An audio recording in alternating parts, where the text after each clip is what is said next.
Now we're on to the next chapter. Interesting on our last one. No disparity. The extensibility of the gospel, which means every aspect of God in our lives. Our next chapter is chapter 27. Daniel McCalla. And here's what this chapter is about. His birth, graduated at Princeton when 18 years of age, studies for the ministry, settles in Pennsylvania, appointed chaplain under General Thompson, is taken prisoner in the attack on Three Rivers, thrown into a prison ship, his suffering and fortitude, released on parole, flees to Virginia, settles in South Carolina, and then his death.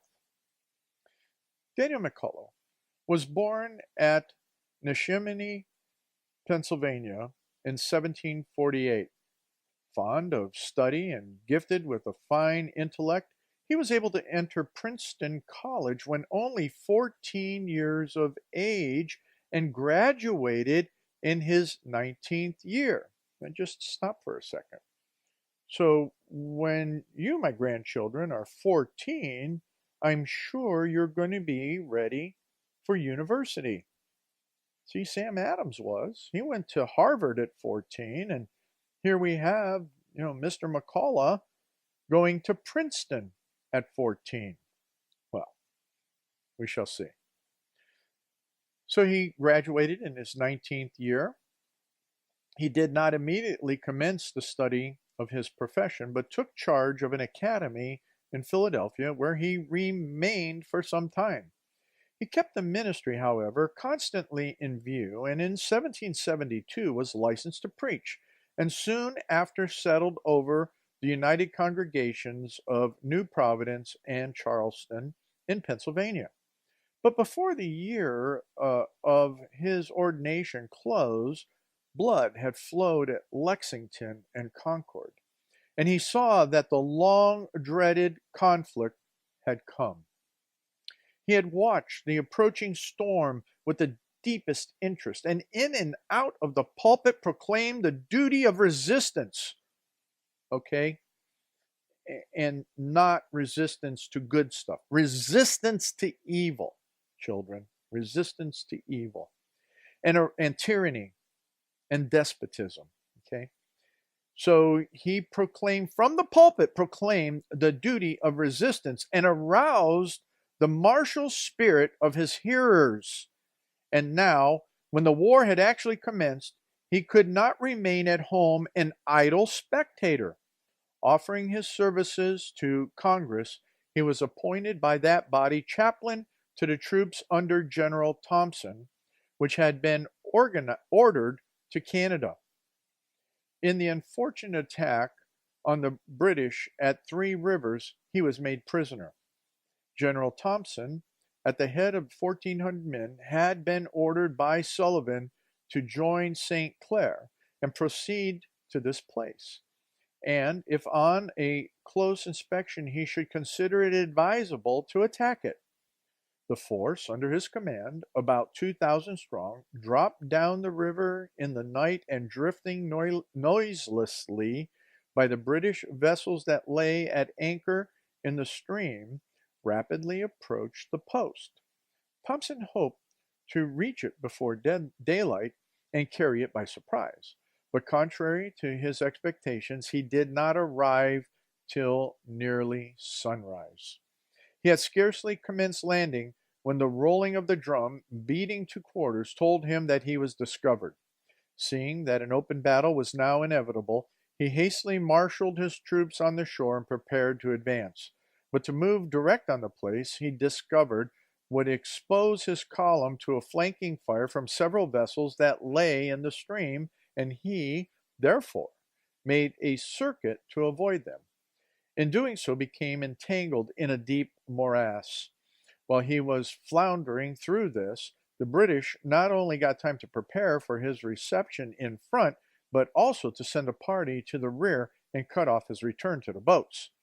McCalla waded through the swamp side by side with his general, and when the latter took a desperate resolution to advance to the attack, moved with him into the fire.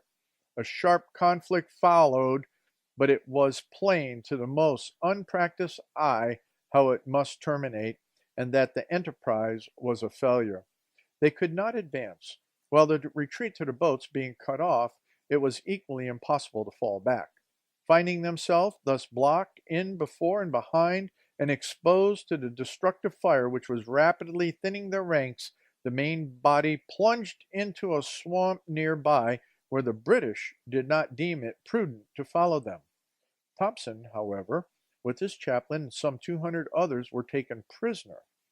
With the usual hatred of rebel parsons, as they called them, the British threw this accomplished scholar and divine into a loathsome prison ship and subjected him to a treatment that would have disgraced savages.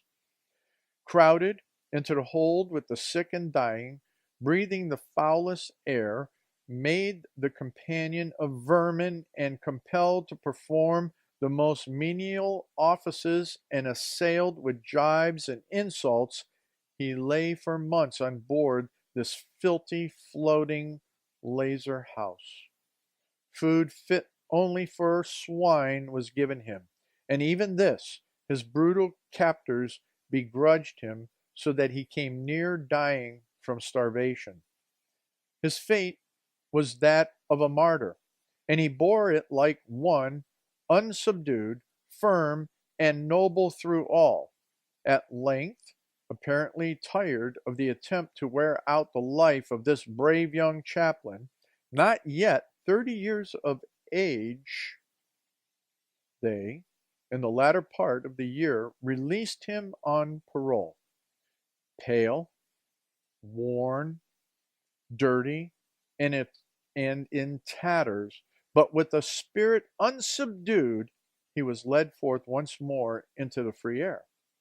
His form was bowed, though not with years, but the fire in his eyes was undimmed. Leaving the spot where he had so long suffered a living death, he returned to his congregation. He had resumed his charge, however, but a short time, when he was accused of having broken his parole because he publicly prayed for his beloved country and for the success of its armies. Finding that for his heinous crime he was in danger of again being seized as a prisoner, he left his congregation and fled into Virginia. Chafing under the restrictions his parole placed on his words and actions, he sought and eventually obtained a release from it by an exchange of prisoners. He continued a warm support of the American cause till the close of the war. He afterwards went to South Carolina and was settled in Christ Church Parish near Charleston, where he remained a diligent student and faithful pastor to those of his life. He suffered from the protracted disease, which is supposed was aggravated by the death of his only child, the wife of Dr. Witherspoon, at the early age of 26. Wow. He lived to see the country for which he had labored and suffered on the high road to prosperity, and in the 62nd year of his age, in perfect peace and full confidence of a better life to come, passed to his reward.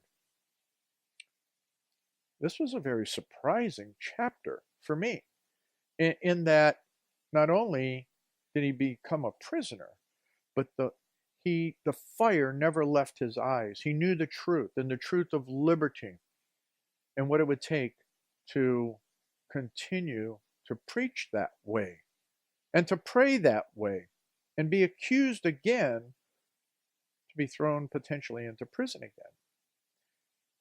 He went to South Carolina. One of the things that really, really surprised me is that the death of his only child, the wife of Dr. Witherspoon, at an early age of 26. I didn't know that this man, this Dr. McCullough's daughter was Dr. Witherspoon's wife. That is interesting as we go to the next chapter, which will be chapter 28, to talk about Dr. John Witherspoon, one that is phenomenal to me, a Scotsman, unlike other Scotsmen in America today that are pastors. Witherspoon is amazing. So with that, we'll take a break.